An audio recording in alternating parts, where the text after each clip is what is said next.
The Firebirds Fan Zone podcast is brought to you by Kyle Garman Realtor. Whether you're buying or selling, whether for your forever home or that quiet desert vacation getaway, Kyle Garman and the team at Keller Williams have the experience and skill to make the process simple and convenient. Check them out today at kylegarman.kw.com. Our podcast is also brought to you by DesertDefenseLawyers.com, DUI and criminal defense throughout the Coachella Valley. The criminal justice system is scary and confusing, but relief is just a click away at DesertDefenseLawyers.com, where we've been keeping folks out of the penalty box since 2008. The Coachella Valley Firebirds are bringing the Valley closer together, and the Firebirds Fan Zone podcast is your weekly dose of everything Firebirds. If you have suggestions for guests or questions you'd like answered or anything you want to add, be sure to leave them in the comments. If you like what you hear, please remember to hit that like button for this episode and be sure to subscribe. So if you're ready, here we go. Let's get into it. 3, 2, 1. Firebirds goal! Scoring his 13th goal of the playoff. The captain, number 17, Max McCormick, assisted by number 19, Cameron Heetuis. Welcome to the Firebirds Fan Zone with your hosts, David and Kyle. Wow, that's pretty good. That's all right. We are after it. This is a very special episode because we've got Ed Heethuis back in the house. Back in the house. For a very special, very specific episode that I reluctantly refer to as Hockey for Dummies. Well, that was for me. But it's, and I appreciate Hockey for new fans. Yeah, that's right. 101. So by way of refreshing everyone's recollection, Ed's been playing hockey since ice was invented. Yep. Right? Yep. Once the glaciers melted. Experience. How was the play, Mr. Lincoln? Other than that, how was the play, Mrs. Lincoln? So we want to spend this episode really focused on learning about the game, the rules, the functions, the real ins and outs, and I've actually for the first time made some notes, and I'm gonna just kind of start with them, but then we're just gonna talk about it. Yeah, and before we jump into that, I always like to do this. I got to give a shout out to everybody who's been following, who's been hitting the like buttons. Please and thank you. The subscriptions have gone up, but subscribers have gone up, not the subscriptions. I mean, my subscription has gone up, but no, but it's been amazing, the support we've seen online. It seems like everybody seems to be enjoying what we're doing, and your episode was amazing. People got a lot of knowledge out of what you brought. That was the most, I think, talked about, as far as, hey, I learned so much from that episode. Ed was amazing, and so for a guy like me, Hockey for Dummies, this is a good one because now there's nuances of the game that, remember, I didn't play, I didn't grow up watching, so I'm learning, and I think that's why this episode is really going to be really important, not just to myself, but to a lot of people out there who are coming to the arenas going, well, why do they do that? What are they trying to accomplish? What's happening? What's going on? Like, what are they, because the strategies behind it, I don't really know either, so I think this is a great episode for that. For sure, and I think we're going to have some fun doing it, too. Well, I hope so. We're going to have some fun. At any point in time, and if I can give you insight into the game within the game. That's about to happen. It's what makes the game. Right, I think that's what makes this podcast so special is we're bridging that gap for a lot of people, myself included, because I do know that there is a game within the game. I do know that there are strategies, and like I understand other sports and the strategies the coaches are trying to come up with, but in my mind, I'm like, it kind of looks like organized chaos for the most part when we're watching. So it's like, how do you coach this up? And like, what are they really trying to do? So I'm glad you're here, and I'm glad we get to get into that. All right. So if you're watching on YouTube, get comfortable. If you're listening in the car, make sure you got a nice long drive. Here we go. Let's get into it. All right. So I'm gonna start by trying to go in order. And we're going to go off the rails almost immediately, but let's start in order, right? All right, so the clock is counted down. We've done the national anthem. Everybody has cheered for who they're going to cheer for. The offensive lines are lined up at the face-off circle. Defensemen are back. Goalies have shaking off the cobwebs. They're ready to go. And the ref is in the middle with puck in hand, getting ready to drop it. Tell us who is where and why they're there and what they hope to accomplish when that puck drops. I know it's not as easy as just get control. No, it's not. And I'm going to hit you with one right off the bat. The opening face-off and the face-off after goals at center ice, at the center ice dot right on the red line, are the only face-offs the actual referees with the orange armbands do. And why is that? They've earned the right to protect their fingers. I see future Right, because questions. we're going to get into that too, Yeah. because the other face-offs, those will get a little gritty and dirty, and I'm curious about those too. There's a lot going on there. The guy doing the face-off is in constant jeopardy. Wow. Everything from here down is It's just bound to get whacked. you just never. All right, so So the referee's going to drop the puck. okay, and we got the center is obviously in the center. You got the the opposing wingers centers. and the defensemen. Okay, The right wing is to the center's right. The left wing is to the center's left, and you got defensemen behind him. Obviously, each team wants to get possession of the puck, and the object of a face-off isn't necessarily winning it forward. It's bringing it back to your guys. Yeah, and Riker touched on that, right, to the defenseman. Right. You That's- want to go to the defensemen. They're the quarterbacks. That's what he exactly what he said. said. Those are Yeah, good. and I didn't understand like that.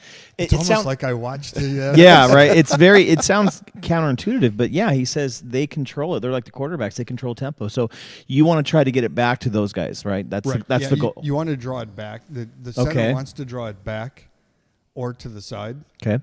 Because if he tries to win it forward, he just gives it to their defenseman. Okay, that makes Totally sense. defeats the purpose. That makes sense. let's say the center's there, right, and he's got it. He's ready to go. The puck drops.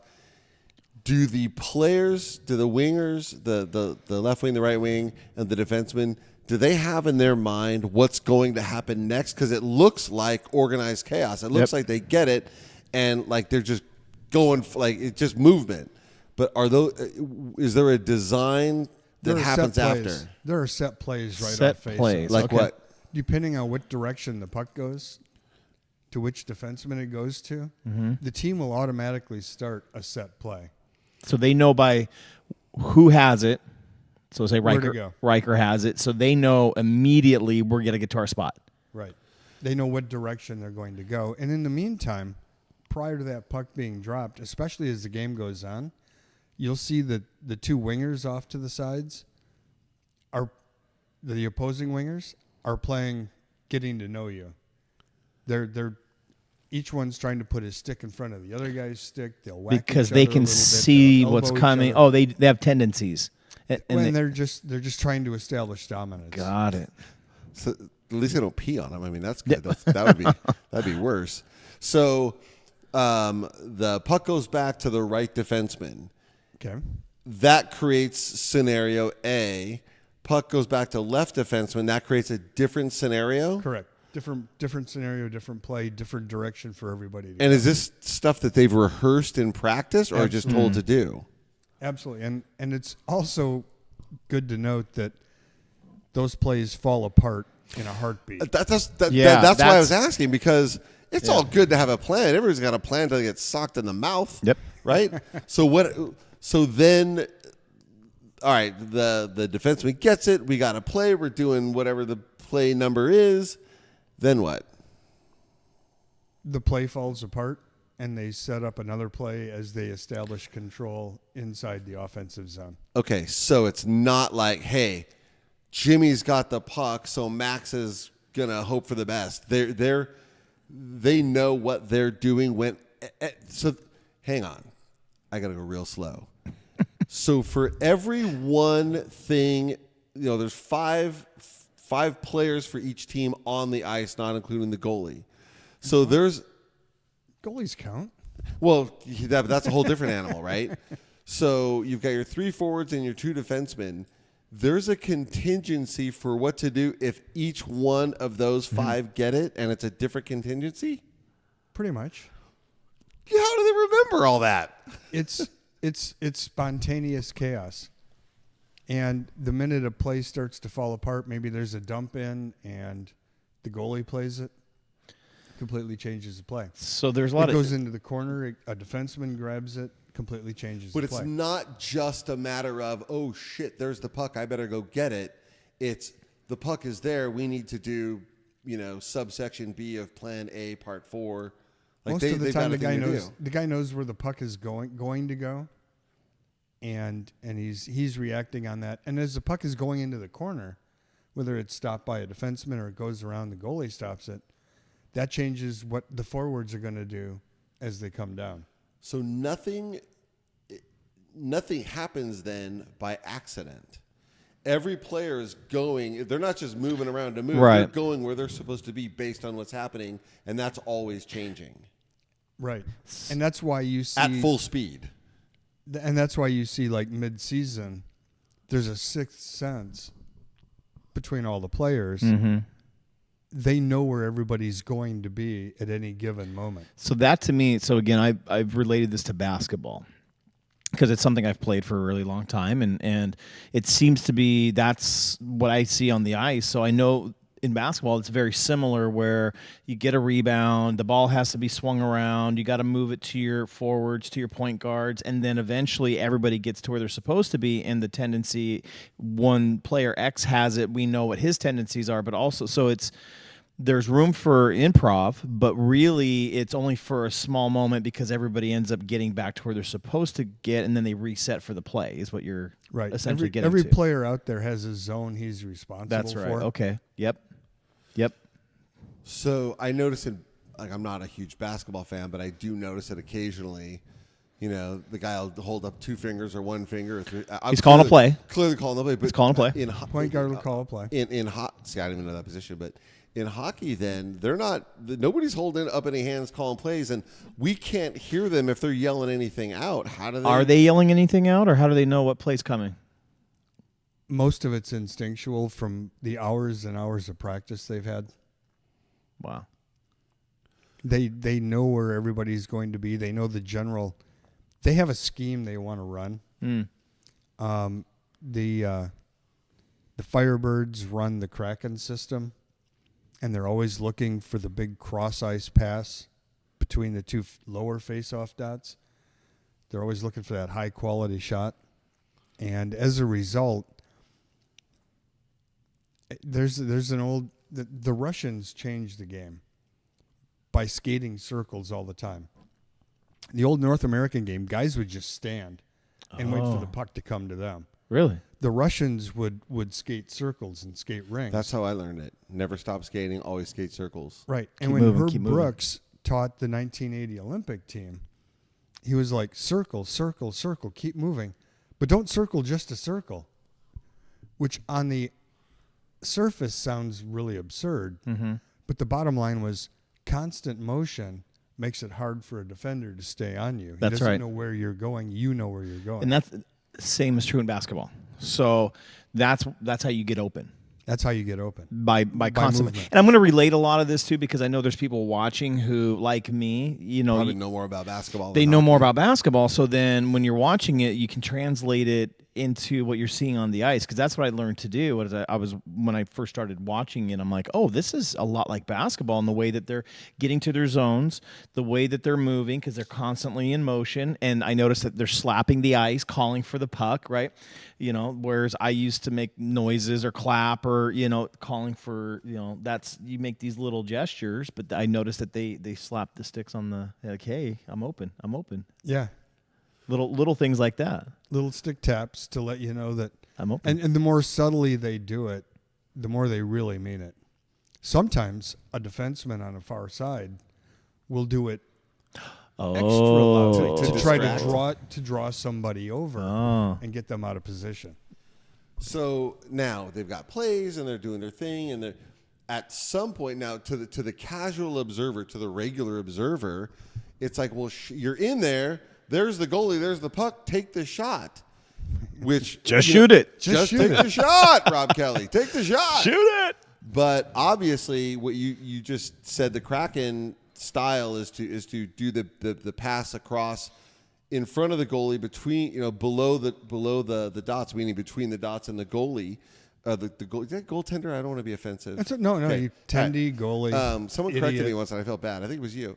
No, so, but that is a dangerous pass because it's not open country. There's defenders there, and it seems while high potential for a score, because I think what you told us before was that creates a 70% chance of success. It's a low percentage shot for a high percentage.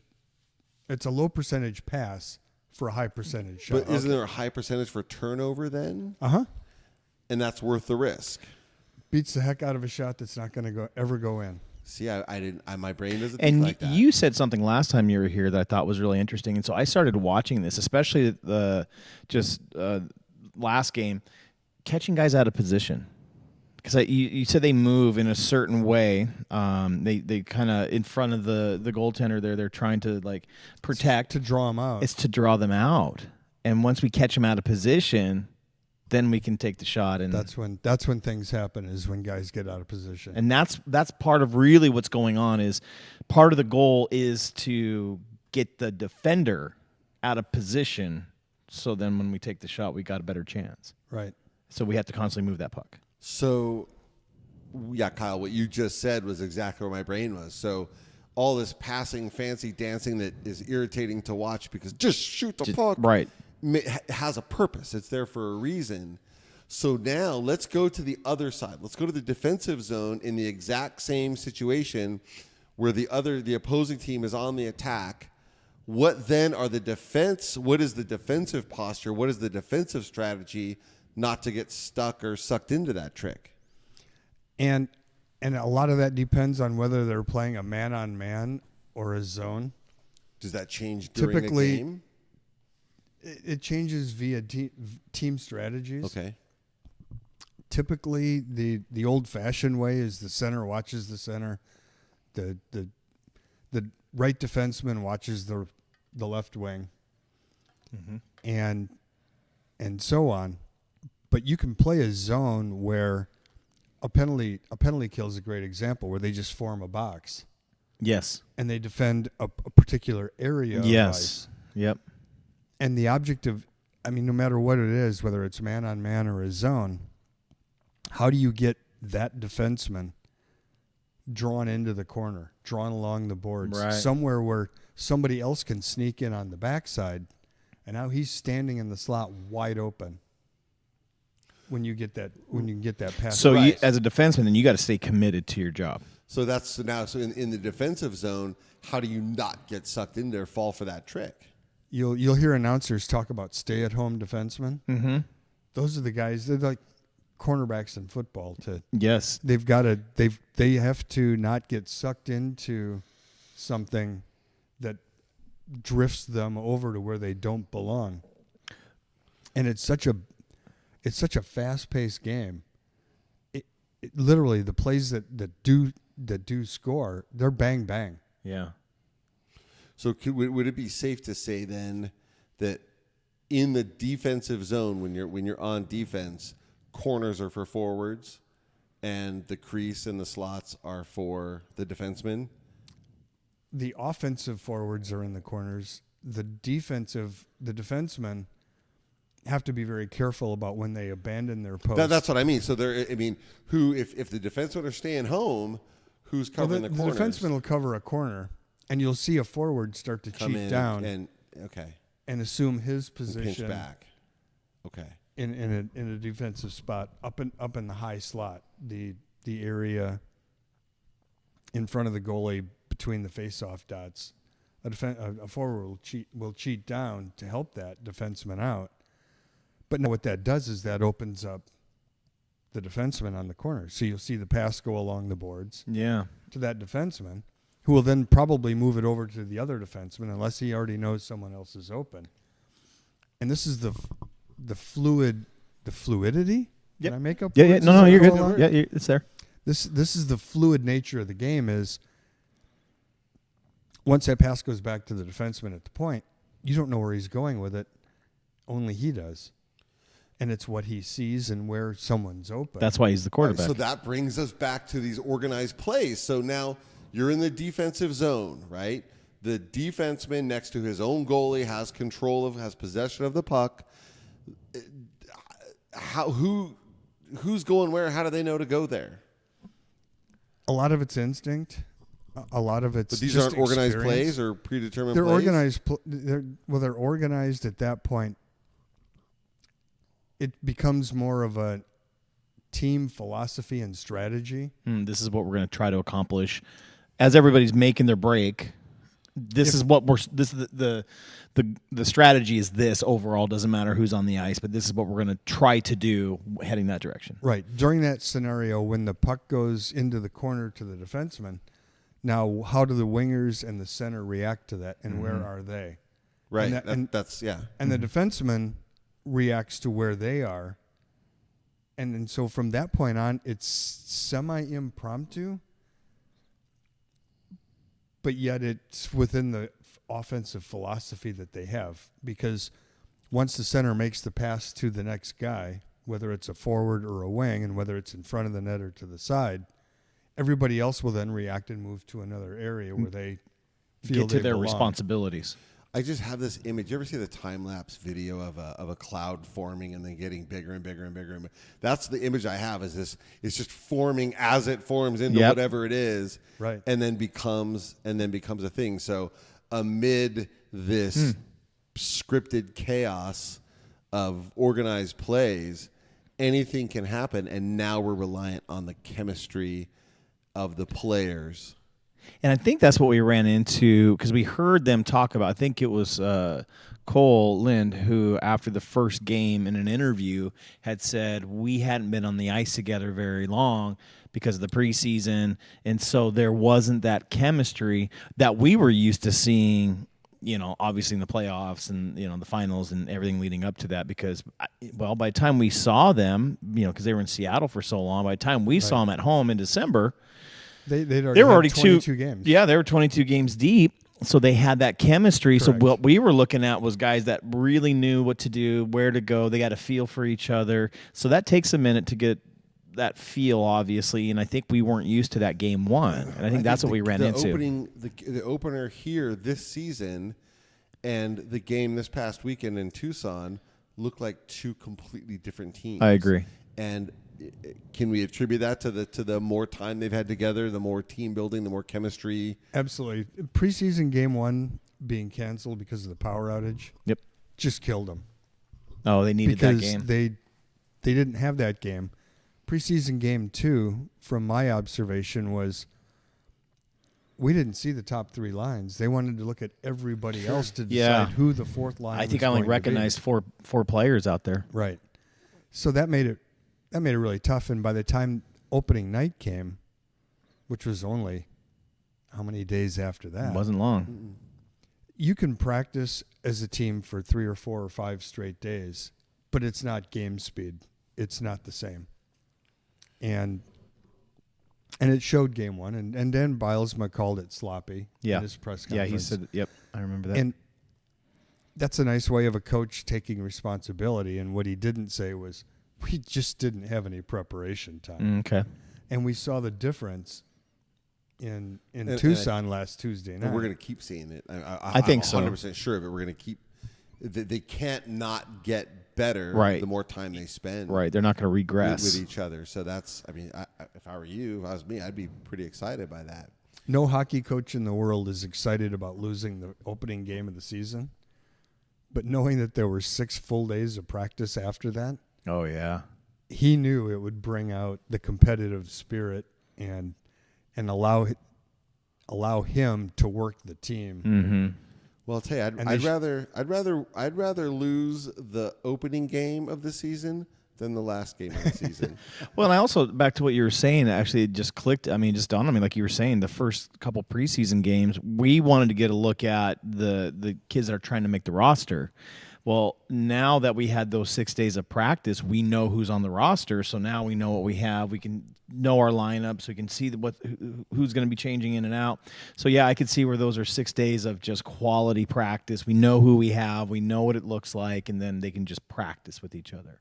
Right. That makes a big difference. Yeah, you could see the difference. Oh, for sure. It was huge in Tucson. Now, where Tucson ranks within the Western Division. We'll see. I mean, it doesn't really matter. What we saw, those guys doing what they were doing was pretty awesome. I don't know if I'm switching gears, but I always thought it never made sense to me. Is it kind of a reset when I think it's the defenseman who chucks the puck all the way down to the other end of the ice? Does that allow for a line change, or what is the strategy behind clearing it all the way out when there's nobody else down there? You know what I'm saying? Do you know what I'm saying? Well, into the defensive dumping. zone. Dumping. If you see a defenseman dump the puck into the other zone as he crosses the blue line, hits the red line, and he's not trying to take an icing on purpose. Right. Generally, it's them controlling the game and allowing the forwards to change. Okay. Which leads to the next question, which is a question that I get a lot, and I don't know. I don't, other than they're tired. How do they know when to change? Because it seems like a choreographed dance they do at exactly the right time. But how do they know it's time to change? The lines, so the bench is split in half. You've got the 3 forward lines, 4 forward lines, 12 guys on one side of the bench. And then you've got the 6 or 8 defensemen on the other side of the bench. And each one has their own set of doors. A typical hockey shift is between 35 and 55 seconds. If it goes over, there are times it goes over a minute if you've got pressure. But even then, you'll see guys peel off one by one and head to the bench. Yeah. The guys on the ice see that guy head to the bench. They know that they're going to be missing that person for that position for about 6 or 8 seconds. But if you can do those little one-on-one substitutions and really pin a team down, that's when the defenseman on the other team and the goaltender get tired. So speaking of getting tired, how long on the ice? This is a question I think for a lot of people. Like, is it an eternity? Like, you see these guys hustling up and down, right? And they don't look like they get tired, but before they make the substitution, like, is it 2 minutes? Is it 3 minutes? 2 minutes is a really long time to be out there. Is at it? Full pace? Yeah. And then they need a break and come back and do it again for another 2 minutes. Is that about the average, or like is like a minute, or like what's the average? 35 to 50 seconds. So is right? that's what you're saying, right? A minute is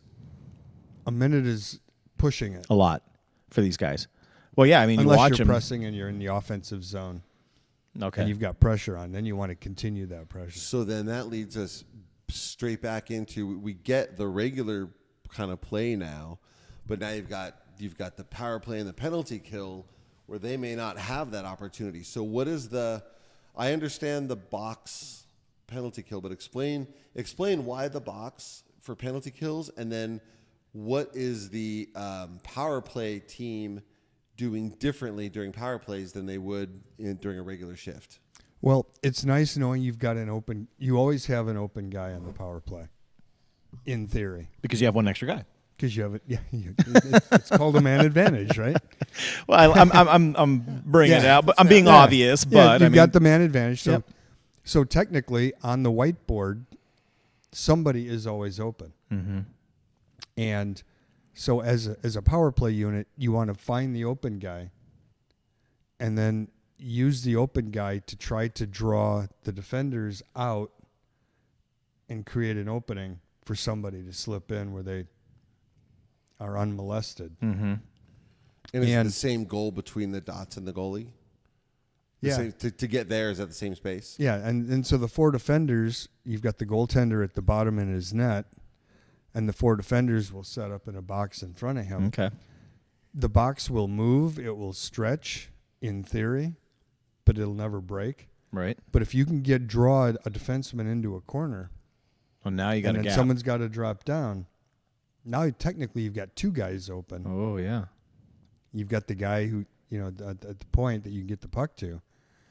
Someone else is open, and then if the defenseman or the forward can beat the defenseman out of the corner, there are two options, one on each side to go to. So my immediate question then is that a strategy then for the power play team then to maybe push that puck to the corner to try to draw that defenseman? That's why you see all the passes along the perimeter. That's why everything happens. Dude, I just learned something right there. Yeah, so when they get into the curves of the ice there, that's what they're trying to do. They're trying to bring the defenseman away from that net and then create an opening, and then if they can dig it out, get it to one of the guys, then they're going to try to get it. But at this level, don't the defensemen know better? Don't they know they're trying to be tricked? Oh, they do. And that's why it takes very elaborate schemes for things to. Can you give us an example of what one of those looks like? Yeah, you. So the guy I'm looking at the opposition net. Mm-hmm. The defenseman on this side wraps the puck around the back, around the boards. Mm-hmm. If the defenseman on the goaltender's right can't get to the puck, he'll let it go. The goaltender's not going to stop it during a power play. Right. He's not going to leave his net. When that starts to go into that other corner, now you've got a battle for a puck. It's a one-on-one. Yep. The defenseman and the wing go in. The winger, knowing that was going to happen because it's more or less a set play, beats the defenseman to it. So not only does he kick the puck back to where an open guy is going to be, he now has the ability to hamper that defenseman via body position. Keep him tied up.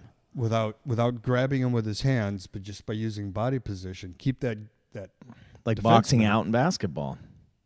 In the corner. Wow. That causes the forward to either come down, collapse down, opening up the defenseman on the other side, or the forward doesn't come down. Now you've got an opportunity to get that puck right in the slot now. Holy cow. And that's really good. Yeah. Well, and it's happening so fast. And that's the Pee Wee version. The that's happening AHL so fast. version is entirely. Well, but more. I like the breakdown because, again, we talked about organized chaos in the beginning when you're showing up and you're just seeing bodies running into each other and they're just kind of looks like they're just slamming into the corners and you're like, well, that's all purposeful. They're doing it, and I like knowing that strategy behind it is to draw that defenseman out, so it forces you said it was the forward to collapse down, or who? Well, the forward's got to. Someone's got to. Someone's got to drop. Yeah, the defenseman's out of position, so now somebody has to drop down, and which then opens up the lanes, like we talked about before. Somebody's out of position now. Right, and you've got the mental side of the game. You've got the Max McCormicks and the Cole Linds, who, when they're in the corner with that defenseman, are prodding, jabbing, chirping, getting them off. Pissing them right off. Getting them off their game. Really, and then that's usually when a fight breaks out.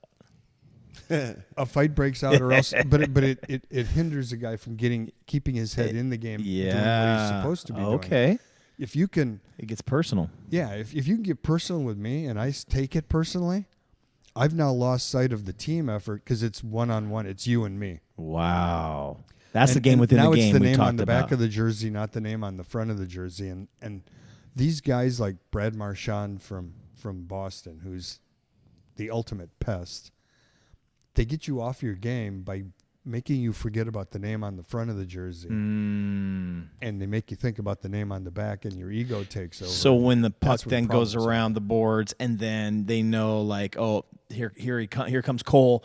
So I'm gonna prove a point, and I'm gonna get out of position, and he got you then. They probably know stuff about each other. Just and he'll give there's some elbows, there's some stick, there's a lot of clutching and grabbing that goes on. That just remember, I can't repeat the line here, but in Slapshot when Paul Newman was able to get the goaltender out of position. If you haven't seen it, watch it. Then you'll know what I'm talking about. But that's exactly it. So now, because we, during the game, especially in a power play, in my vision, they're dicking around behind the net. Let's go. We got to get right. Now I understand it's all perfectly purposeful. They're not back there because they're sloppy. They're back there because they got a thing to do, and it's back there. They're trying to pull somebody out of position, and they're trying to keep the defenseman from getting back into position. So what we're actually seeing is not what we think we're seeing, and hopefully after this, we'll know a lot more. Yeah, about no, what that we're was seeing. that makes a lot of sense because I'm replaying a lot of games and I see that happens a lot, and I just thinking they're just dicking What are they doing around. back They're there? messing around right now. Yeah, it's They're like not messing they're around. not. Turns They're out they're okay. not messing around at all. Here's Turns a- out they know what they're doing. Here's a tip for everybody out there. Don't always focus on the puck. Take the time to look away from the puck and see what's going on elsewhere with all of the other players, because that's when you really start to get in tune with the game. The tendency is to follow the puck all the time. But for me, the game within the game is going on away from the puck, and you got to know it's okay to look away from that and go, where is everybody else? What are the other guys doing? Yeah, And that's when your EDU, the education side, will start to kick in a little bit, because I see what's going on. So that leads me to the perfect segue.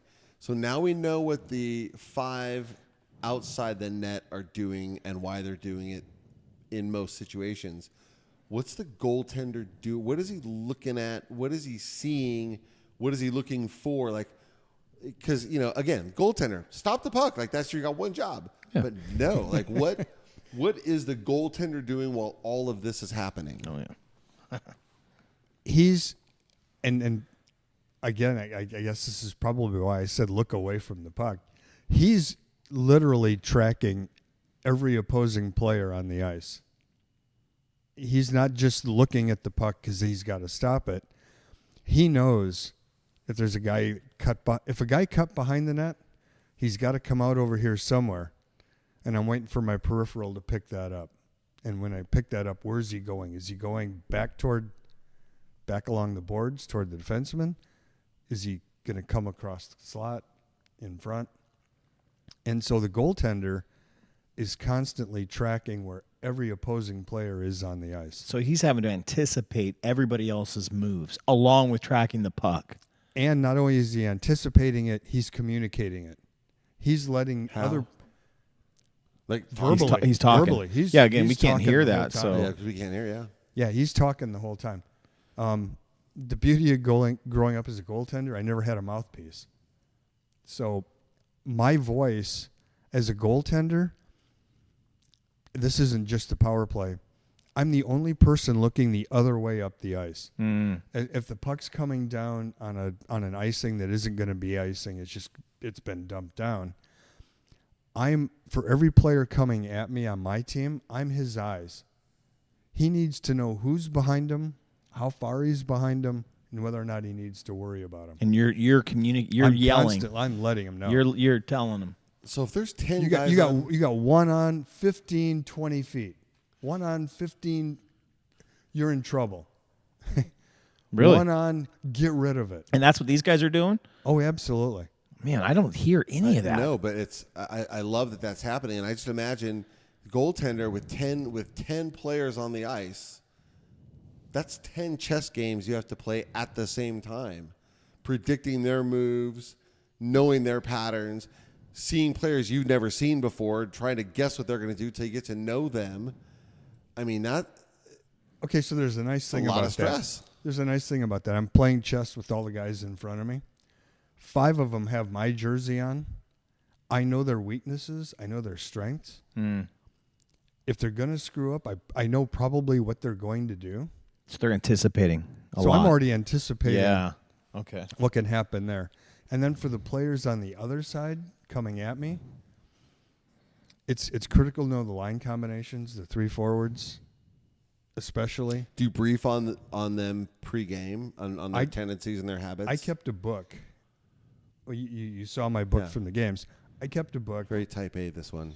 I kept a book on every shooter I ever played against so that I knew their tendencies. In between periods in the locker room, I'm writing down what I saw in the first period. That sounds like a pitcher. Like in baseball, pitchers will keep track of hitters. Absolutely. Same thing. If and their tendencies. If a guy gets a breakaway on me in the first period and he went backhand and scored or didn't score, but he came down, he faked once, went backhand, and he went to go top shelf as opposed to... Everybody's got to move. Yep. I wrote that down. Yep. That's Because at the end of the game, if we're going into a shootout situation, either my book is good or it's not. But if the guy's had a breakaway on me before, 9 times out of 10 he's going right back to that same move. They're going with what they're comfortable with. The same way hitters in baseball. Well, I mean, Michael Jordan had his go-to moves. Everybody knew what he was going to. He had a fadeaway you couldn't stop. I mean, but you knew that his tendencies, right? You know what we're going to do. You can't. Akeem Olajuwon, he had the shake, right? There's all these players. Allen Iverson had these crossovers. And they have their tendencies, their go-to moves, like you're saying. Sure. So everybody's got that go-to. Pitchers have their Every go-to athlete pitches. does. It's coming. Randy Johnson had one of the nastiest sliders. It's coming, but you couldn't stop it. Like it's happening, but So you're watching you got to watch the shooters and track them and log them and do your thing, but you also have to familiarize with the passers and what they're going to do and where they're going to go. That's a lot in real time. And by the way, it's happening now. How do you reconcile all that in your brain at the same time? A lot of it's instinct and intuition. What the tendencies of each. That's why it's critical to know what line is on. Is it a fast line that just goes north and south? Is it a grinding line where they look to make turnovers and expose problems because too many people were along the boards with the puck? You learn what the tendencies are for every line as the game goes on, from a goaltending point of view. And then you see them game after game throughout the season because you play so many games. Yeah, we'll play the Western Conference teams, I think, 8 times this year. Mm-hmm. So there's another scenario, and I know the answer to the question. I'm going to ask you anyway, right? It's a breakaway, one on you, and the goaltender, as the breakaway player is coming, will shorten come out, the play distance. the angle. Right? Why is he doing that? Because it seems counterintuitive. You're leaving the house open for the burglar to come in. The net's 6x4. It's 24 square feet. The goaltender in my day covered about half of that. Now they cover about 60% of that, just with their physical There's some size. big uns. I can't believe how big some of those guys are. If you look at I was looking at the Firebird roster when we played Bakersfield. The 2 tallest guys on the team are goalies. Yeah, I saw that too. Yeah. So what's the advantage? They're like 6'4". So if this is a bad way of doing it, but it's all I got. We'll take If it. this is the net and this is the goaltender, you can right now the viewers can probably see half the net. Yeah. But the further the goaltender comes out, the less net. So he's the blocking shooter the has. view. Taking away the You angle. shouldn't be able to see. Yeah, it's taking away the angle, taking away the net. Then the key is to be able to instantaneously match their speed heading back toward the net. So they come out and then they come backwards as he's charging. You come back with the guy who's on the breakaway. Okay. And you try to keep that angle to where the guy has no net to see. The deeper you bring them in, the less chance they have of scoring. Unless it's Connor McDavid or the guys who just pull off the miraculous, stick handling moves. But the key is to match them and keep that net that they can see as small as possible. Their job is to make enough moves where typically the first person to make a move is the one who loses on a breakaway. Oh. As a goaltender, and goalies will actually try to fake the shooter by making it look like they bit on a move. I can't wait to see it when the they next time didn't we do see that. it. I know, right? And here's the key. Guys will fake with their hands. They'll fake with their eyes. They'll fake with their feet. And as a goaltender, Bernie Parent in his book Goaltending taught me, look at his testicles. It's the hips.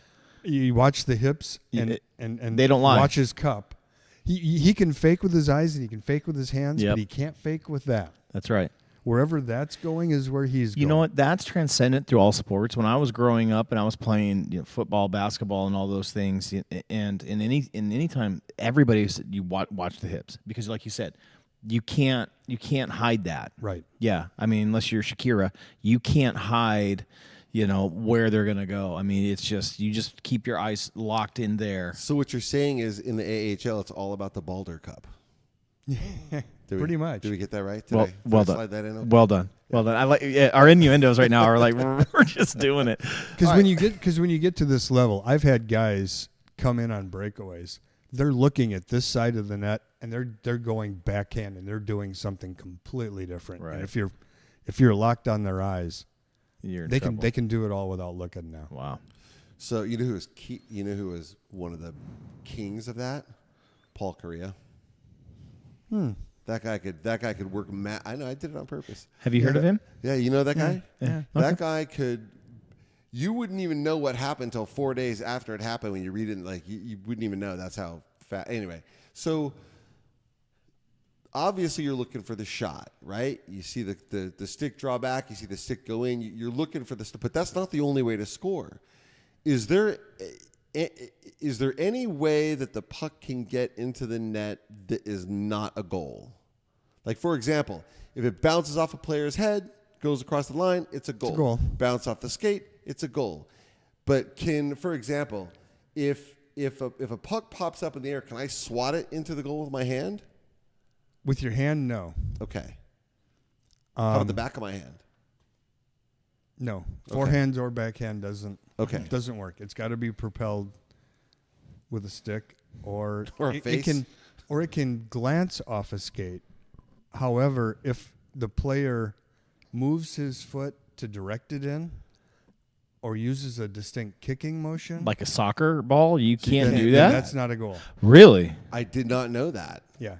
The puck cannot be Why? technically kicked into the net. I would think. I mean, any part, just get it in there. The sarcastic side of me says we're so anti-soccer that we're just not going to We're allow not going to allow it. Yeah, that. Interesting. And then the nature of athleticism and sports and competition is, if that thing hits my skate, I'm going to do everything I can Of course. to get that thing in there. And is it just a matter of get forgiveness, not permission, like trying to get caught, or? And a lot of it happens so fast. Couldn't tell. The kicking of it is just a natural reaction. I mean, if you think about it, you can't play the puck with a high stick. You can't. If a puck's going over your head as a defenseman, you can't use your stick to bring it down because as soon as your stick touches it, It's a high stick. it's going to be a high stick and it's going to be a whistle. If you Right. That's in If you're the team- next chapter. That's in the next chapter of questions I got. But and so yeah, like you said, it's the AHL. These guys should know. They've been taught since they were peewees that they don't do that. It's a natural reaction. And you just Can't help can't help yourself but Right. do. And there's only 2 eyes on it, right? Because not like the other officials have other stuff that they're watching, right? Yeah, but you never know. There's 8 sets of eyes out there now, and you never know where they're looking. And the referees will use the linesman to clarify things that they may have missed. Getting back to the puck going in the net legally, that puck that's in the air, you can bat it with your stick, but your stick has to be below at the crossbar or below. Wow. So it's not even a shoulders thing anymore. It's a crossbar thing.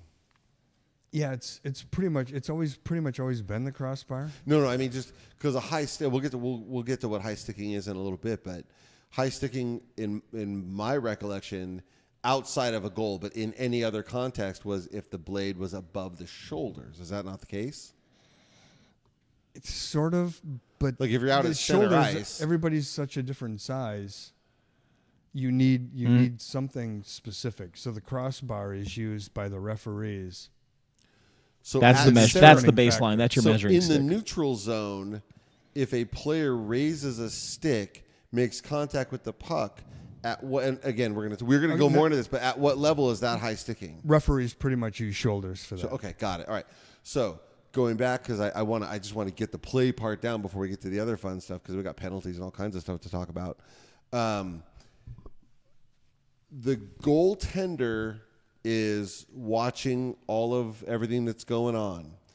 the action is happening on the ice. I'm not sure how to. I got my thought. I'm not sure how to articulate it exactly. I'm nervous.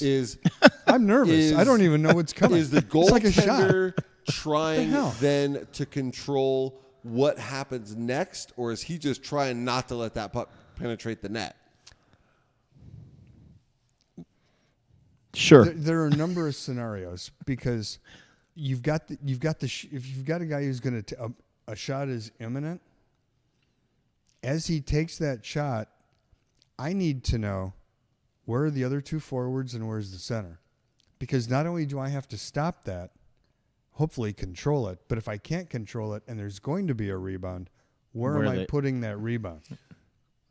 That's kind of where I wanted to go with that. So does the goaltender does or does not control generally the rebound itself? And I guess the reason I'm asking is because job number one, keep the puck from going in the net. Right. The natural consequence of that many times is going to be a good fat rebound right off the leg pad. Is that something the goaltender controls, or is that just up to the universe to decide? It's his job to control it. As a matter of fact, if you look at the guys who have made it this far, AHL, NHL, the Joeys and the Driggs of the world, and the guys who played high school, junior, little college, everybody can stop the first shot. We're all almost on an even plane with that. It's what happens after that shot that makes these guys the superstars and the rest of us beer league goalies. The ability to control that rebound.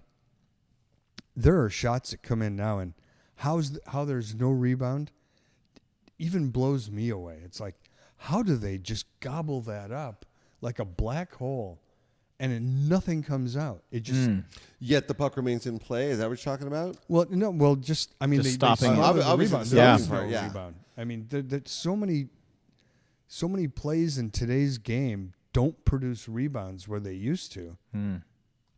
It's just, even to me, it's mind bending how good they are at just getting that thing to fall straight down to where Because how they fast corral is it. that? How fast typically are they coming in hot? Like, 85, 90 is the norm. 100 is possible. jeez. In the old, back in the old days, Back in my day. we thought it was 110 or 120, but now that we've got some pretty accurate radar, 100, 105 is about the max you'll see. Is that in what a our game. boys are probably whipping that thing in at? So it's a fastball. It's a major league fastball coming in. Yeah. And these guys, but obviously it's black, it's small. You can't. It's hard to see. It's coming through You got players' legs, all that and traffic, bodies and and then there's a ricochet, and then there's all kinds of weird stuff happening, and then there they are, And like then you there's the said, bad bounce. to stop it. Well, okay, there's a bad bounce.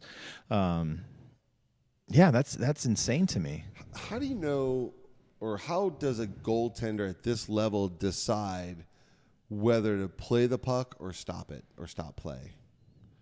Because it doesn't seem it happens as much one way as it does the other, and I haven't found a pattern yet to discern, other than when there's obviously when there's a lot of pressure, you want to stop play and hit reset, but sometimes they do, sometimes they don't. Why? What's the thought?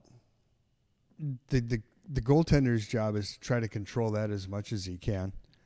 The first item of consideration is how tired are the boys. Let's If they've been slow running it down. around for a while, and if so, job one is to get a whistle Get a break. any way possible. Smart. And if the boys are fresh and the other team might, it doesn't happen often where you've got fresh guys and the pushing team doesn't. But there are occasions where that might happen. The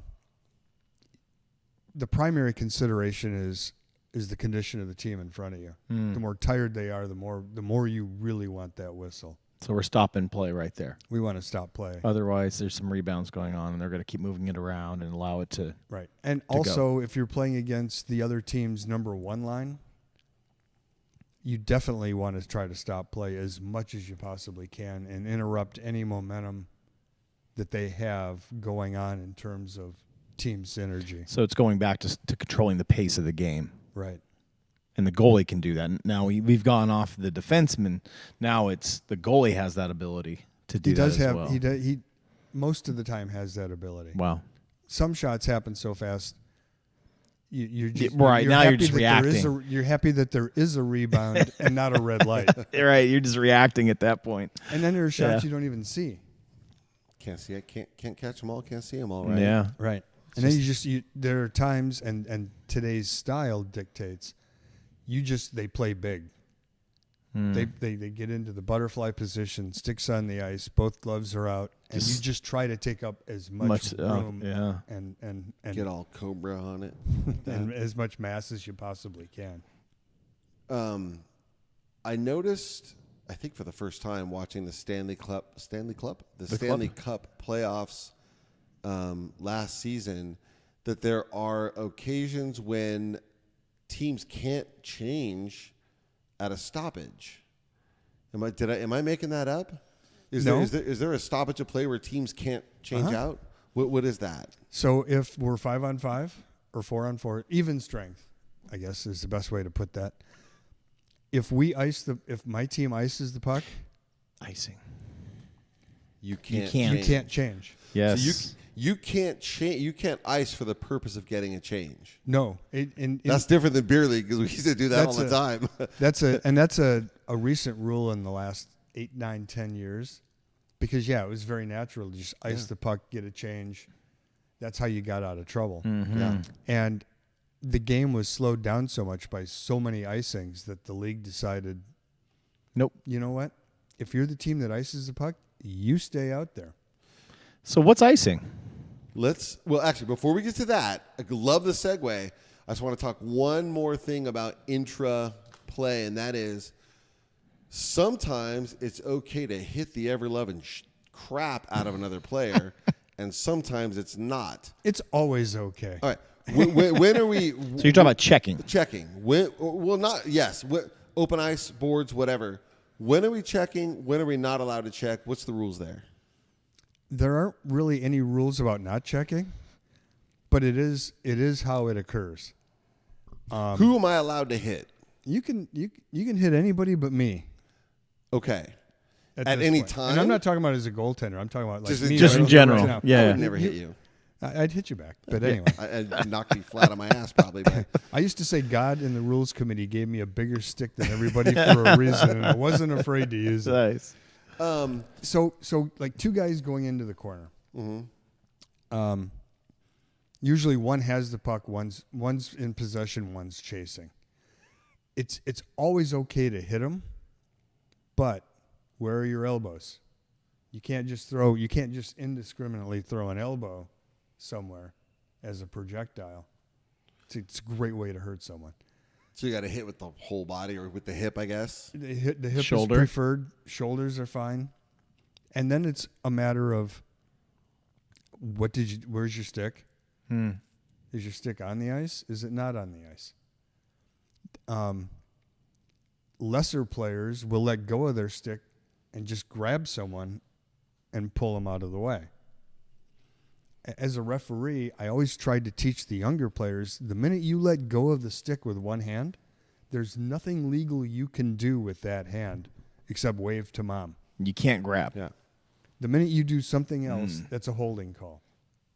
If your stick comes off, if your blade is not on the ice and it comes off the ice, you're looking at a potential cross check. No matter where your body is. Right.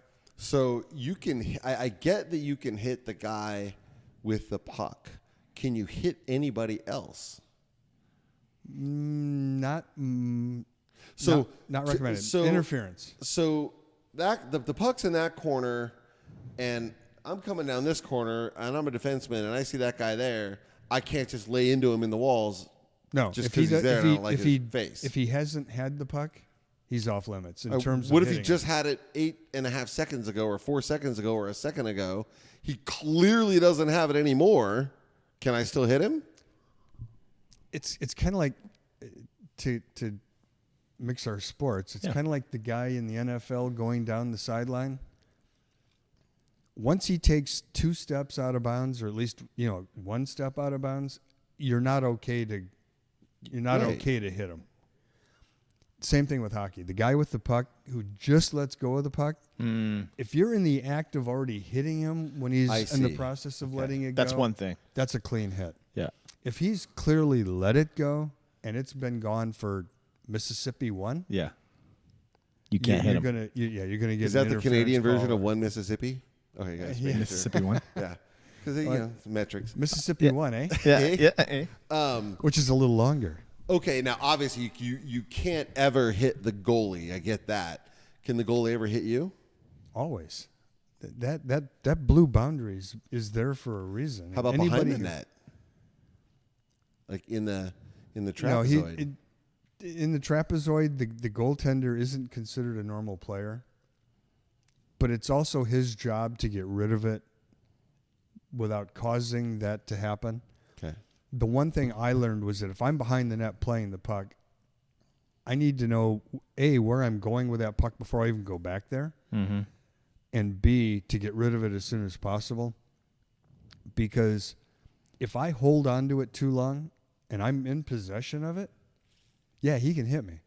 Okay. You become like everybody else. How many Mississippis? I have to really be holding it at that point. And of course, the rest of the guys on the team will take exception to that. But what I've done is I've put myself in a position that I shouldn't be in. And then it's a matter of whether if he hits me and he hits me cleanly. Now there's another decision to be made. That's the guy in the corner with the stripes on and the armband. Am I going to get the other team a penalty because he hit me, or is the referee going to look at me and go, Sorry about your luck. Pick up your pace. Yeah. Pick up your pace, man. Yeah. Okay. All right. Speaking of the guy with the armband, well, we'll get to the reffing like last because I want to talk about those guys at length. If you're enjoying this episode as much as we enjoyed doing it, please remember to hit that like button. And if you haven't subscribed yet, now's a great time to hit that subscribe button too. And remember, turn on alerts so you never miss an episode.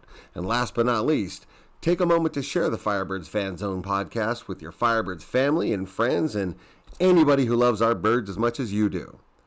As always, the Firebirds Fan Zone podcast is brought to you by Kyle Garman Realtor. Whether you're buying or selling, Kyle Garman and his team at Keller Williams have you covered. Visit him at kylegarman.kw.com. And by desertdefenselawyers.com, DUI and criminal defense throughout the Coachella Valley.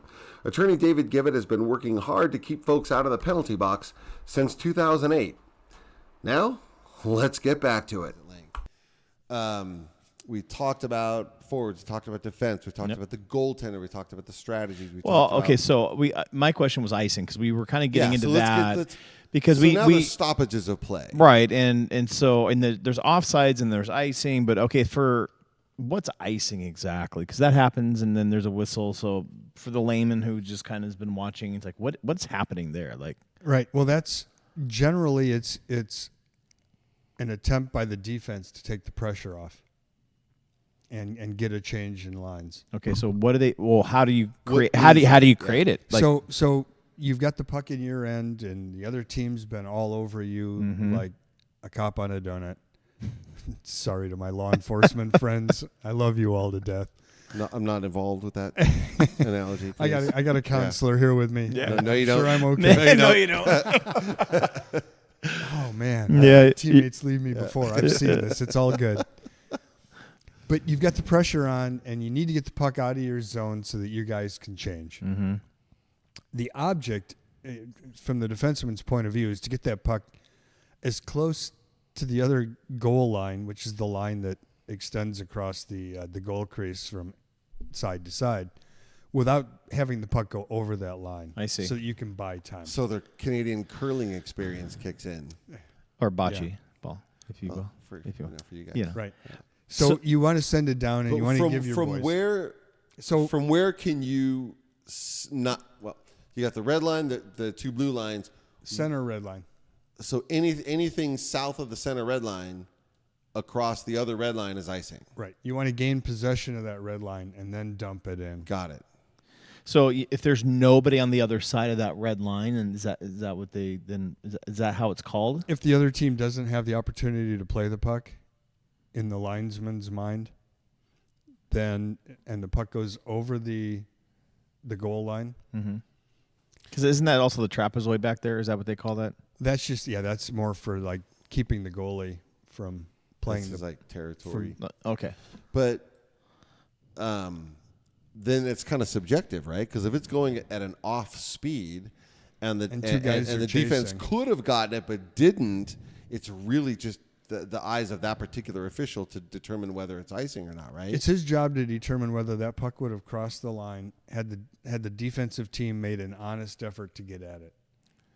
Larry Robinson, a 20-year career player with Montreal, spent his last 4 or 5 years in L.A. He was a master when the other team iced the puck and he was supposed to be going after it. He would take the weirdest angle that looked like he would skate hard, but the puck would always make Almost it like over. running in place. He was the absolute best at it. Interesting. Fascinating. And you know, a rule change over the last few years. Back in the day, the opposing team had to touch up the puck. Right. So when the puck crossed the goal line, the opposing team had to touch it because if the offensive team touches it first, it's not icing. Right. Well, That's why the race. That led to a lot of one-on-one races. That also led to a lot of collisions against the boards and the backboards and a lot of guys getting injured. Okay. So now, not only does the linesman have to determine if the puck is going to make it over that goal line, honestly, also he's got to determine which one of those guys is going to win the race. I mean, if there's no race at all, the call is almost automatic. Icing. And he's got to watch that race develop and then determine whether or not to let it go or to blow the whistle a little more prematurely to save people from getting hurt. It's a lot of There's a lot of subjectivity. personal influence. There's a lot of subjectivity So in that. can And I those mo- guys are graded on that, by the way. Oh. The league looks I at all can the think film. of a few that need to be graded harder, but we're not going to talk about that. No, The you're league not. looks at all that film, Yeah. and they grade. Those guys are under the microscope 100% of the time, and every call they make is scrutinized. Wow. What's offsides? Well- me for ask this guy. I'm thinking of the slap shot version where, well, the puck come out of the zone, Yeah. right? Yeah. And Make we're it. Yeah. attacking. I mean, So elementary X's and O's, as crayons. we are attacking and we're the X's, all the X's are moving down the ice together. Mm-hmm. The puck needs to cross the blue line into that our offensive zone ahead of all the players. It's really, soccer could learn a lot from this because as long as the puck crosses the blue line in front of all the players, it's onside. And it doesn't have to be the whole player, right? It just like, for example, Part of the player. The attacking player could have a skate on the blue line and one skate in the zone, and he's not offsides, right? Correct. You can straddle the line. Yeah. And you're absolutely fine. And you'll see forwards coming in. You've got a right wing and a center coming down the ice, and the center's got the puck, and the right wing was ahead of him. The wing will kind of turn toward the center, and he'll straddle that line, waiting for his center to get across the line.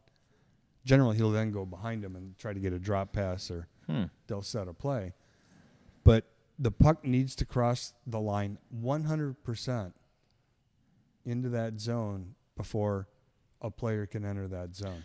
So the player needs to be across the line before the puck. No, the puck has to The be puck across has the to line cross. for Oh, the excuse player. me. That's what I meant. Yeah. So a player can't get there ahead of time. So no cherry picking. Right. No cherry pick. That's a great analogy. That's good. No cherry picking. Okay, so that's actually that now it just clicked because you're right, because that happens in basketball a lot. A lot of guys will just stand there, sit in the back, and just cherry pick and wait for the rebound, and then somebody will chuck it down there, and you're like, hey man, okay, so that makes sense. So no player hanging out there can't happen. The puck needs to get across that blue The puck line. has to completely cross the line 100%, and then everybody. And then can get in. everybody. And I'm going to dovetail a little bit here because we didn't talk about it, but in terms of a goal being a goal, 100% of the puck needs to be over the line.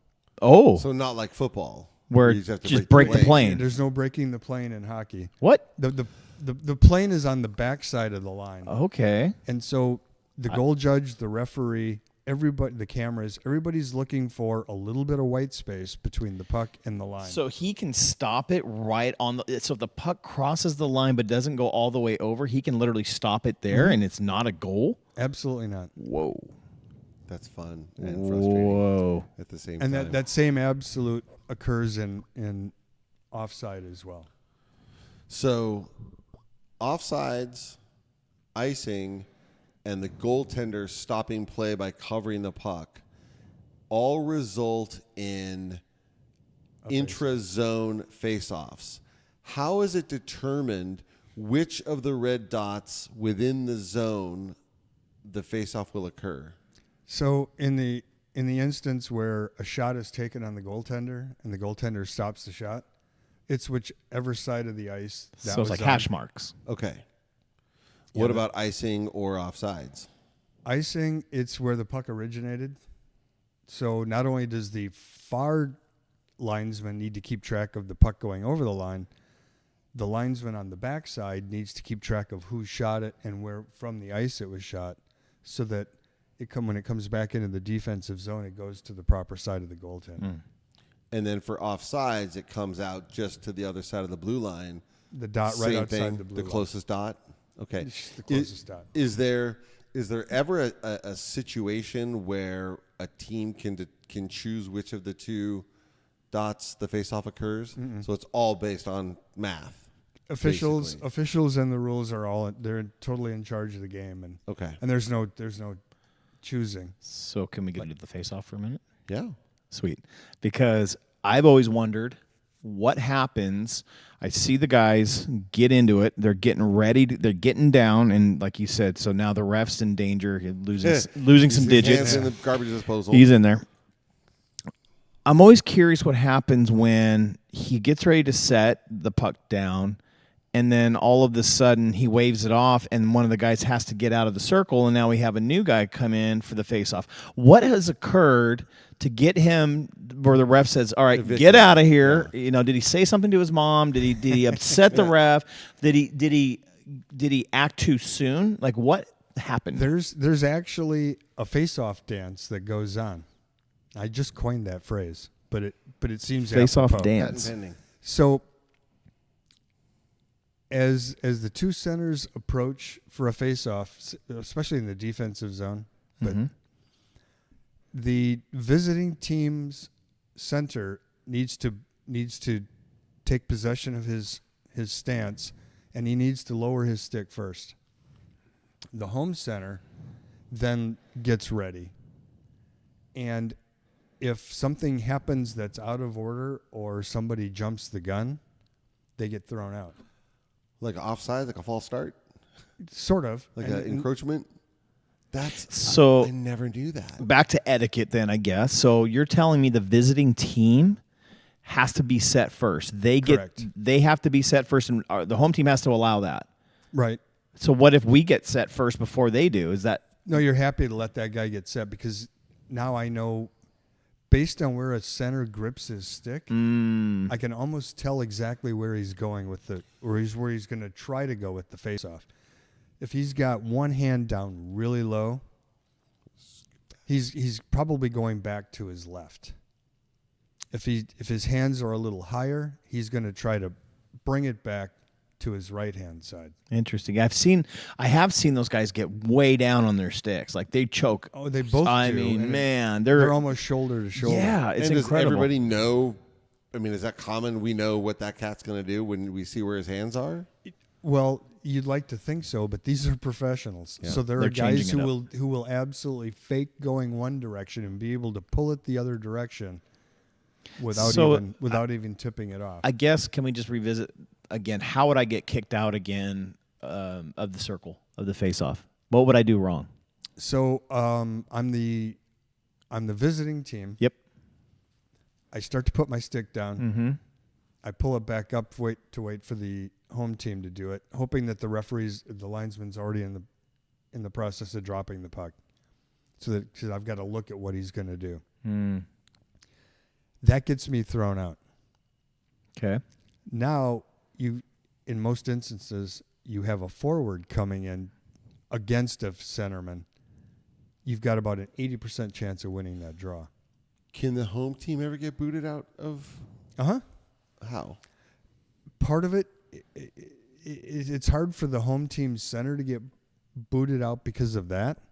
However, the ancillary things that are going on, the wingers and defensemen technically are not supposed to encroach in that face-off circle, but they're playing getting to know you, and they're whacking and they're jabbing and they're sniping, and each one's trying to get his stick in front of the other guy.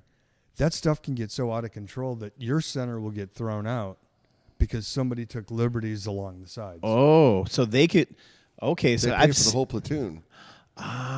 So But here's a game within the game. Closing minute of the game, it's tied. I'm the coach for the visiting team. I throw two centers on a line, and I try to get their center, the opposing team. Even if both centers get thrown out, you got a center that's still. I still have a center, and now I'm taking it against against the other. A forward or winger. Okay. So it's not unusual to try to sneak two centers out there. Try to get. Can you both mix centers lines thrown like out. that? Oh, you can. You can put whoever you want. There are no whoever you line want, right? combinations that You can do whatever you have want. to have. I see. That's game within the game. Didn't realize that. That's awesome. I love that. I'm so glad you came in. No kidding. Are there any other? Oh, so the other non-penalty stoppage of the game though is a high stick, right? Not Touching the puck with a high stick correct. Touching the puck with a high stick above your shoulder, above the shoulder, anywhere on the ice. anywhere on the ice. As long as your team gets possession of it, it's a whistle. If Kyle knocks the puck out of the air with a high stick, and I on the other team get hold of the puck, there's no whistle. No whistle. You'll see the referee signal a delay, and that's a delayed high stick, and then it just depends on who Where it touches ends it. up. Is that why they grab it rather than use their sticks most of the time? Yeah, and then that's a whole nother world because you can bat it down. Yep. Technically, you can't close your hand on the puck. If you see the guy grab the puck and put it down on the ice, I've seen that. he's now forcing the guy with the stripes to make a decision because technically it's illegal. I've seen him grab it and literally lay it on the ice. What is that call? Closing your hand on the puck, And that's just what they call. That's the name of the I've seen a penalty? lot of And it. it's It against feels the like rules. I feel like I've seen that a lot where they literally grab it and they just They- drop it real They probably do fast. so fast.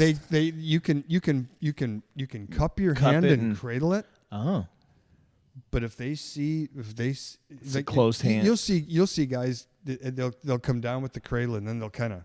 yeah. Oh, yeah. That's when you're really skirting the issue and you're Ooh. taking a good chance of putting Okay. your team shorthanded. But they have to.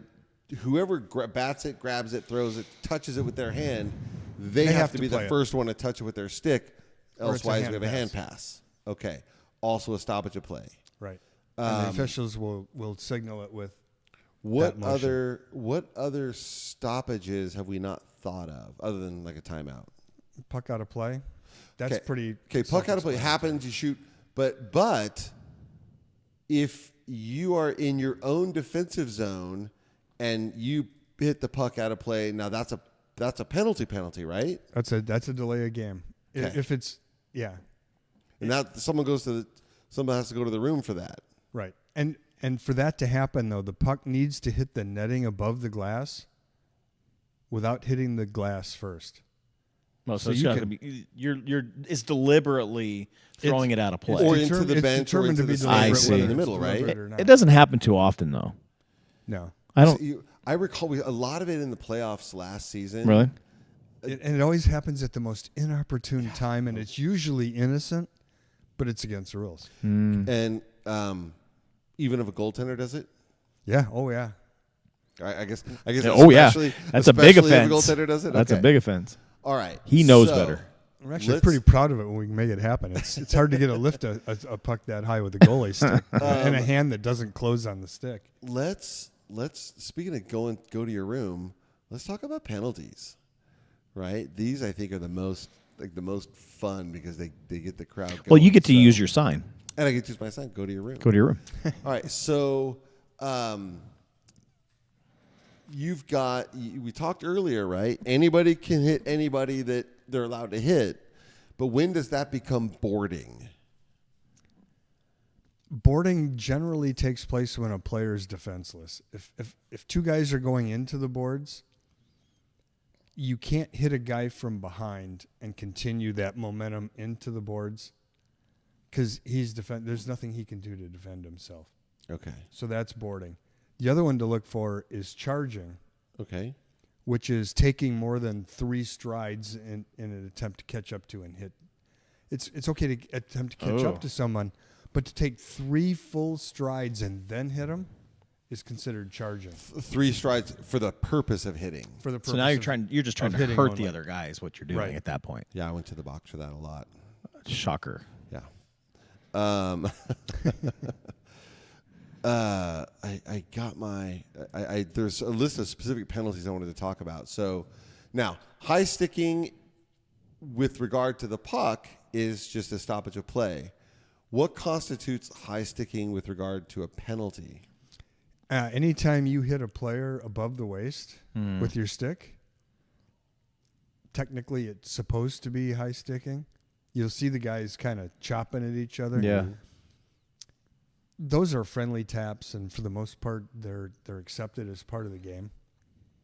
And guys will actually turn their stick over and do it so that the blade faces the other way, and they kind of chop on them, let them know they're there. Just for fun? Yeah. When then does that become slashing? Slashing is more of a tomahawk move. And for slashing to occur, the stick has to come up and be parallel to the ice at least, or above parallel. And then bringing that down in any motion You're chopping at him. Other than to try to play the puck is a slash. It's a distinct chopping motion. Anywhere to the other player's body, right? Yeah. Or stick? Or stick. So You see a lot of slashing penalties occur when a guy comes down like this and he breaks another player's stick. It's an automatic slashing. I love. Okay, so I know we're kind of hitting. So can we just side note this real quick? 'Cause I'm curious. I've seen broken sticks on the ice a lot, and guys get their sticks knocked out of their hands. But the broken stick, I notice everybody avoids it like the plague. The refs don't go to grab it. Nobody they have to work around it. Like it can't be touched. And I've also seen regular sticks same way. Once it's knocked out of your hands, like why doesn't the guy just come back up and pick up his stick? Or why don't the refs get those out of the way? I mean, why do they just let him sit there until the play's dead? Broken sticks are dangerous. Once the stick blade breaks off, you've got very pointy ends on that, and it's very dangerous. So the rule is when a player breaks his stick, he needs to drop it immediately wherever he is, and he can still stay in the play without his stick. Oftentimes they'll head to the bench, and someone on the bench will hand them their stick, or the trainer will already have their stick ready for them. Yep. But yeah, broken sticks are very dangerous. The linesmen will typically try to pick those up when they can, but they've got their positioning they have to worry about. Okay. And that's prominent. That's their first responsibility. If they can get to it as part of their positioning, they will. As an off-ice official crew, we're actually on the headsets because we can see a broken stick on the ice. If it's on the scorekeeping penalty box side, we alert the guys in the penalty boxes because when the linesman comes by, he'll want to chuck that stick into the penalty box. Okay. And then on the other side of the ice where the players' benches are, they'll just deposit them right over the. There's not even glass. Equipment manager They just dump it on the bench. They want to get those off there. Yeah, I just know nobody interferes with those sticks when they're on the ice. Like they literally everybody's busy. Yeah, they've all got a job to do, and it's even the players avoid them. Like they're not trying to get they don't even try to kick them out of the way. Now and then, if it's in a really, really bad position, you'll see a guy move it a little bit, and I've seen Joey move him out of the way, but Okay. that's, It's pretty rare, but I mean, rare, yeah. Okay, that's good. And by the way, the goaltender, because we're special, can play with a broken stick. Oh. Sometimes you have to. Yeah. Well, Because you've got a nub in your hand. It's happening right now, right? It's not like you just sat around with a broken stick for a minute. Yeah, you've got a nub in your hand, but you use whatever you got. No, okay. Now, this happened, I think, twice last season that I saw. Mid-play, player loses a helmet, doesn't even think about picking it up, goes straight to the bench. Why can't they pick up their own helmet?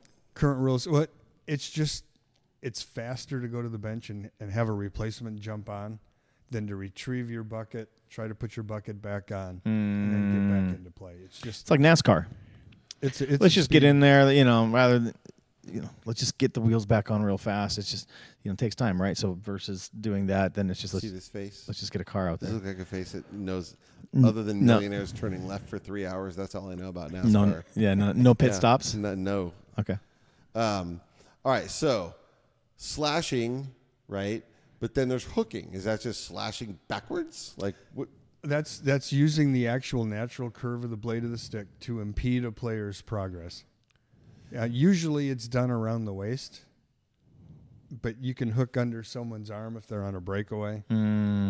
It's using that stick to impede the progress of a player when you're behind. I have noticed that it's pretty hard to accidentally hook somebody. But tripping, which is another penalty, seems like simple incidental contact can result in that. It can. What's the difference between, sorry, I tripped you, and, buddy, I tripped you? Like, when does it become a penalty? It's the referee's job to determine intent. We see 10 occasions a game where a guy steps on somebody else's stick and falls, and goes down. The referee's got to determine the intent there, and his whole job is to, in 5 milliseconds, crawl into that player's head and determine, did he do that on purpose or was it an accident? Which leads to one of my favorite penalties that soccer definitely doesn't have. Diving. And that is embellishment. Embellishment. When I see that penalty, it doesn't happen often. I just see, don't bring that shit. Don't bring that around here, dude. We're not doing that. Go to the pitch if you want to do that. Don't do that here. Players have a way of taking care of other players who flop as well. It's like, if you're going to do that, I'm going to make sure. We're going to make it count. Like my dad used to say, Like you want to Dad. cry? I'll give you something to cry about. Yep. Yeah, you want to flop? I'll give you something to flop about. Yep. Exactly. Okay. Oh, I love that. Yeah. So there's tripping, hooking, slashing. Oh, cross-checking. Let us know, like, what is specifically cross-checking? Again, if you've got the stick not on the ice, cross-checking is simply using your stick in any way like this against somebody. But I've seen that, and it doesn't get called though. Like, where's there? A lot of it happens around the net, right? Where's there room for that? Like, where it's legal? Is it legal? No, there's. I swear, I've seen guys use a their lot. sticks and like they're they're coming in. Are there circumstances where the refs will just kind of let it go? Once again, it comes back to intent. A lot of guys will do it to defend themselves because it's a very natural position to get into. Yep. If you're about to take a hit, it's very normal to come back like this. But you can't. If you're but on you the can't greet the receiving guy. end, If you're on the receiving end, you can't greet the guy coming at you Oh, okay. to defend yourself like that. you can't just extend the distance a little No, bit. you Just- need to turn your shoulder. buffer You zone? need to learn to take a hit. You can take a hit. The referees will Take tell the you. shot. I went to public school in the 80s. Believe me, I could take a hit. That's not what I meant. All right. What other? Oh, spearing. What's spearing? 'Cause And then the- we're going to talk and about the- our other favorite. So, spearing is using any part of your stick to literally jab. It's spear. Literally jab. It is. Use it like a spear. And Go ahead. and that's the signal from the referee is this to the public Sure. address announcer so that they know what it is. I do not know what the signal for attempted spearing is. Spear. Oh, I could talk about that all I'm a day. big fan of the podcast, Yeah. and I know you guys Yeah. talked about it. Oh, yeah. I learned that day about attempted spearing with the rest of you. I learned as much as anybody else does by. I love it. I'd never heard of attempted spearing, but the other one that kind of dovetails with that. Some guys with their hands on the stick. I'm left-handed, so this is the top of my stick, and I'm shooting like this. You're coming along the backside of me. I go like that, and I let go with this hand. The butt end of the stick, right in the ribs. Oh man, I've seen that do some damage, and it's one of the easiest ones to hide from the refs. Especially when there's only one ref. Is that still spearing? Oh Lord, no! It's called butt ending. Butt ending. Butt ending. Okay. We have not seen that one yet. No. Yep. Jason, get ready to call that one. I know, right? It's not that common, and once again, I mean, this is a sport that polices itself. So, as much as the referees control the game, the guys themselves on the ice control the game as well. The people who do things like spear and butt end, they get what's coming to them down the road. Is that usually when that's typically when a fight will break out then? If you're going to do an instantaneous retaliation, it's a fight. Okay. Because somebody's doing something dirty like that. Sometimes if someone did something dirty to me, it went in my book. It might be 2 games. I love that. And then you're trying to screen me. And all of a sudden, you're trying to screen me, and 2 games ago. And your stick is bigger, so that butt end is going to hurt. That way for a reason. Well, it's a cross check in the back, and you're face down, and you look up and you give me the what? Then I go, December. Remember? When you butt ended me. Or whatever happened. Or whatever. Where you whacked my hand, you whacked my glove. Okay. You tried to take my feet out like from that. under me. Now there's some other penalties that are a little more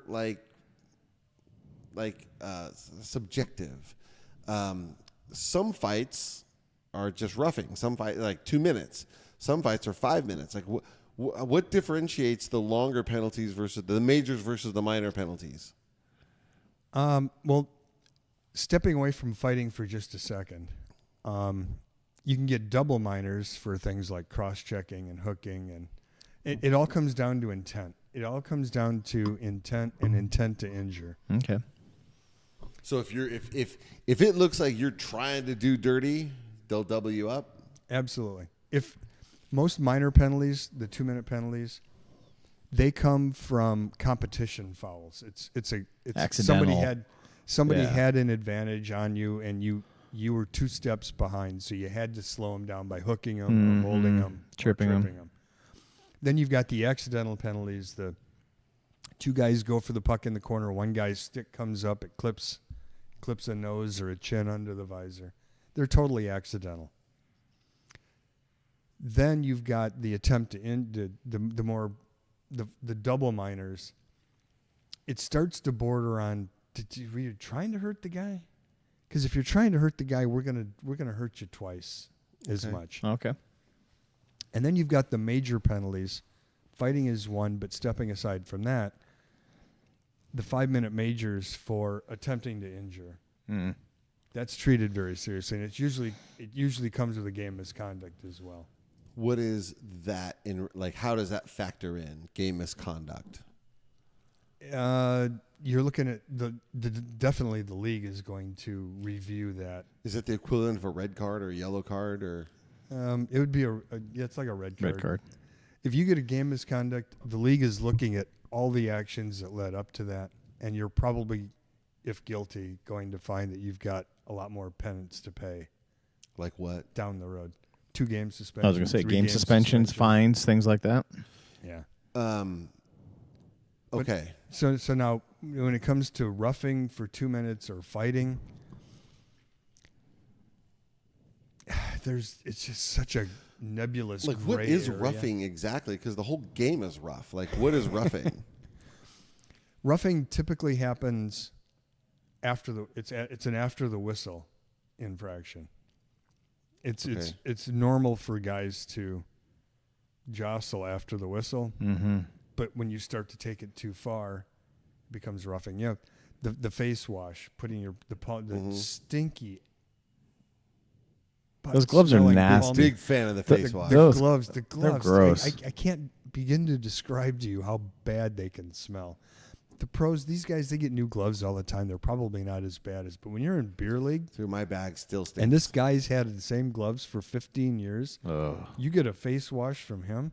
You want to go to the emergency room and get tested to see what diseases you picked up, because that sticks. Really? So anyway, roughing and fighting both occur after the whistle, of course, but roughing is just the minor jostling. Fighting is a full-on dropping of the gloves. And then once you get done with a fight, you've got to determine, was there an instigator? Did someone go in deliberately to do the fight?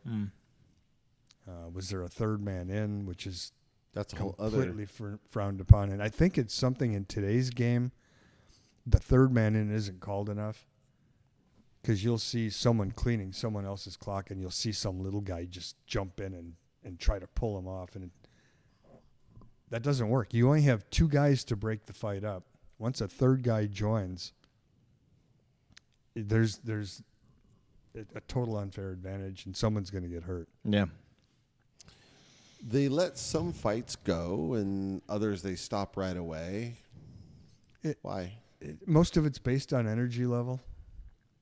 If they're Of the refs or of the players? both, but mostly the players. If two guys are throwing haymakers and really going at it, you don't want to break that up.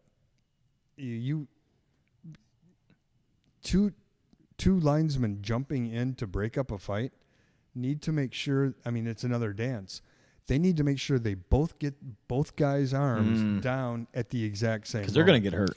They're going to get hurt, or there's nothing worse than you're Holding a guy arms down and then you and Oh, Kyle are yeah. fighting in the and face. Yeah. the linesman misses your arms and the linesman gets his arms. Yeah. And you're still throwing and punches. you're just Oh, defenseless. man. Yeah, no, that's no good. So they wait to make sure that the linesmen are communicating non-verbally as to when they're going to make their move, so that they both make the move at the same time and incapacitate both guys at the same time. I noticed they let it go to the ice. Once somebody falls, then Once it's over. on the ice, then it's done. gotta be then it's a over. wrap. Then they know, and even the players know. I think at that point it's over. Yeah. Now, some penalties, let's say you've got one player from each side commits a penalty, right? But sometimes they go 4-on-4. Sometimes they go 5-on-5. Sometimes those players just leave the ice altogether. What determines whether it's going to end up being a 5-on-5 afterwards or a 4-on-4 afterwards? Typically, it goes 4-on-4. Major penalties, the 5-minute fighting penalties, if they're incidental, it stays 5-on-5. But on the ice infractions, if two guys step off, it's going to go to 4-on-4. So it's the majors end up staying 5-on-5. Right. And Okay. But this is a good time to mention that the other majors we talked about, the intent to injure majors, like a 5-minute high sticking penalty, that guy goes in the box for 5 minutes, and if the other team scores, he does not come out From a major. from a major. You can score as many goals on a power play on a major as you possibly can, Wow. and the guy never comes out. Because if it's a minor penalty and you're on the power and you're shorthanded, power play team scores a goal, then your guy comes out. Penalty's Your guy over, comes out, no matter when it penalty's is. over. But I don't think I ever noticed Interesting. that if it was A 5-minute major, 5-on-4 for 5 minutes, It just and keeps going. I don't Keeps know that going. we've seen that particular No, I don't think scenario. It doesn't. I don't come to remember mind. one from last year. And then the other situation is that a double minor, 2-minute penalties, a guy gets 4 minutes. If you score in the first 2 minutes, that power play goes away, and 2 minutes goes back up on the clock. He's still got to serve the second 2-minute penalty. Because obviously they're not concurrent; they're consecutive penalties. Wow. Duh. Thank you, Yeah. counselor. Yeah, Yes. I That's a just great way to. leave it to me. Do math in my head, and unsportsmanlike conduct. How other than to say that is completely subjective? Like, what is that? Typically, it's words. It's verbally based, typically. I recall there was one specific. I don't remember the game, but I know we talked about it up at Buzzbox between periods one time, and you couldn't tell me what was said, or it might have been Tom. I don't. Yeah, it might I have been didn't know Tom. what was said. Couldn't tell me what was said, but that it involved somebody's mother, Oh. and that resulted in an unsportsmanlike, penalty. That's unusual. Mom talk, kind of normal. That's what I Yeah, thought. well, I'm but- sure it was and probably he wouldn't, and I way asked- more graphic. It was Tom because then I saw him Yep. later on out in town, and I asked him because I can't. Still can't talk about it. Tell you. Yeah. Like, Tom, I man, got a spot in the hot seat for I you. know. Yeah. Right? Seriously, if you'll disclose. So dovetailing off of unsportsmanlike. There was one other. Well, what penalties have we missed? What have we? Oh, the bench penalties. The bench minors. Like other too many men. When is too many men? Not too many men. When is too many men? Too many men? Because I've seen it go both ways. Okay, so line changes take place very quickly. Yes. And typically, if you've got a pair of defensemen coming off the ice, the next two are ready to come on. The two coming off go over the boards. The two coming on go through the gate. Generally, a guy will leave the bench for his replacement when the guy's about 5 feet away. Right. It's critical that the puck not touch the guy coming off the ice or the guy coming on the ice. Is that what determines it? It's all about puck possession. Okay. You can make that substitution. Guys will stretch it into 5, 10, 15 feet, especially if it's behind the play. It's no big deal. But if plays in tight, you'll actually see teams try to put the puck into the guys doing the change in order to get that too many men on the ice call. That's lousy. Well, technically, by the letter of the law, you're supposed to wait for the guy to come over the boards before you go out the gate. Okay. So it's all stretching the rules. It's all what advantage can you gain? The further the puck is away, the easier it is to do. But it's the actual puck that determines, for the most part. So some of those are actually intentionally created by the opposing team. Mm-hmm. Never knew that. I never knew that. All right, what are we forgetting? We've talked about a lot of stuff. Yeah. What are we So I forgetting? think to get near the end of the road here, I mean, I think this we turned into a long one. Yeah, it did. Yeah. Well, we Wow. covered a lot. So I guess to Dave's point, what have we missed? And, what are some things that maybe for myself, for those out there who are watching and listening, when we come to the rink, what can we be looking for? And, the game within the game that we haven't really discussed yet. I think if you want to have some real fun, take 2 shifts during the night and watch the referees. Okay. And the reason I say that is everybody loves to bag on the guy. Everybody loves to bag on the zebras. Sure. If you stop and think about it, 98% of the play that you're watching, you don't even notice them.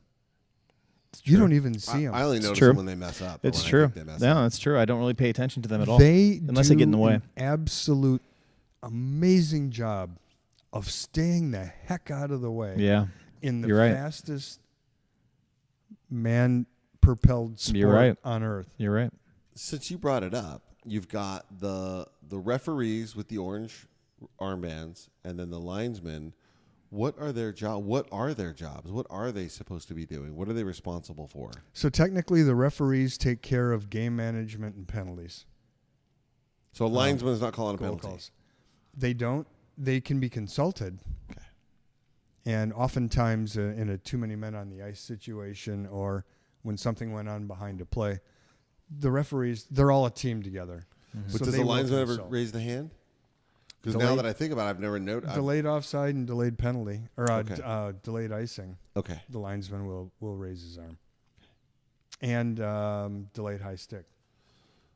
If the referee's got his arm up, I'm 98% sure it's got to be a penalty upcoming.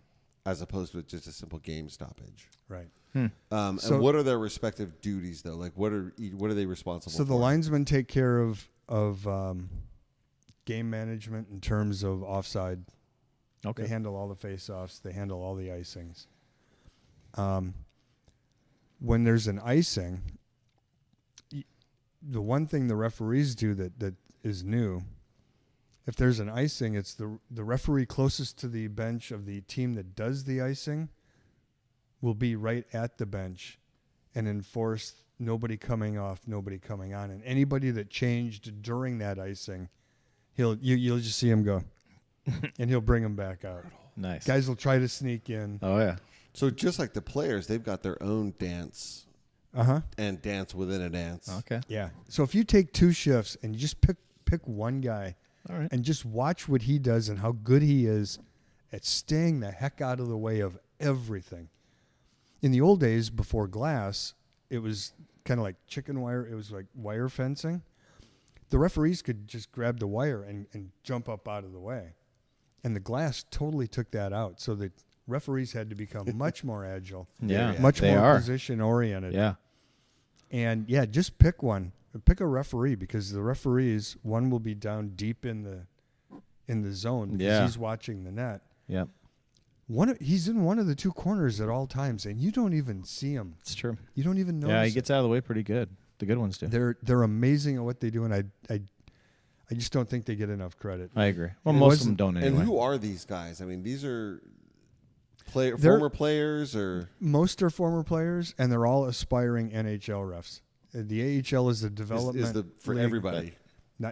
It's a development league for the coaches, for the players, for the referees, for the equipment people, the trainers, the Zamboni ice drivers. guys. Yep. So we are Yeah. just foster parents Yep, for all of 'em. everybody there. However, I was listening to. I'll throw a shout out to the Calder family or the Calder Farmstead podcast. The AHL is the second most competitive hockey league in the world. And there's a lot of hockey leagues in the world. Yes. And we are the second best Wow. league in the world. And we don't even think about it. We're like, oh, we're minor leagues. We're minor, but we're major Barely. in a major I way. just Barely. I Barely. know that's what it's considered, but Yeah.